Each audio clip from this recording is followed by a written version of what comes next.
Apprendre son histoire est un acte de résistance. Tu connais le code noir? What's up? She said, hey, practice on my left, practice on my right. Many on one, she's so beautiful.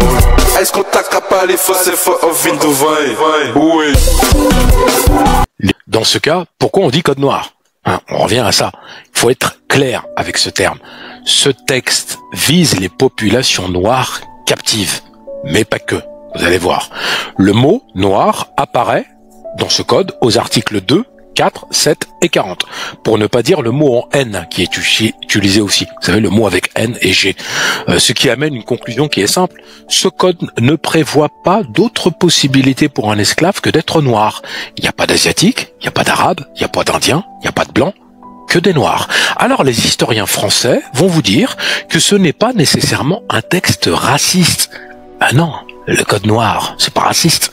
En fait, le noir en tant que personne d'origine africaine ou le libre de couleur ne conditionne pas sa couleur, mais d'abord son statut, allant même à dire qu'il y a une forme d'humanisme, puisque le maître, je l'ai déjà entendu en conférence directement, puisque le maître peut affranchir son esclave, qu'il aurait le même droit que lui, voire l'article 55 et l'article 59, tenez-vous bien, l'autorisation suprême des mariages mixtes à la discrétion du maître, dans les articles 9 et 13, faisant ainsi oublier qu'un esclave est d'abord un bien meuble, article 44.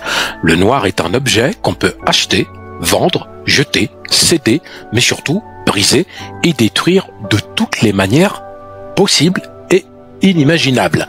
La France est le premier pays à adopter un tel code, suivi de près par l'Espagne qui va pas adopter le code noir mais qui va avoir un code qui entre guillemets peut s'y apparenter. Mais ce code, il faut le dire, c'est d'abord un outil de répression à sens unique, car le noir n'a absolument aucun droit dans les faits. Je vous l'ai dit, le colon, lui, il l'adapte à sa sauce. Rappelons que même un libre de couleur, c'est-à-dire une personne qui a été affranchie, on va pas l'appeler citoyen après la Révolution, ni sujet du roi avant. Non, non, le libre de couleur est un libre de couleur, puisqu'il est noir ou métissé, mais il n'est pas blanc. L'article 58 indique que le respect aux anciens maîtres est obligatoire pour le libre de couleur ou l'affranchi. D'ailleurs, si un libre de couleur commet un délit, il n'est pas jugé comme une personne blanche. Non, non, sa peine sera alignée sur celle d'un esclave noir. Si je prends Louis Delgrès, par exemple, qui est un libre de couleur célèbre, qui a mené la révolte en Guadeloupe et qui était martiniquais, il était métis, libre de couleur, mais sa peine était alignée sur celui des noirs. Alors ce code, il vous donne deux catégories juridiques, soit vous êtes esclave, soit vous êtes libre.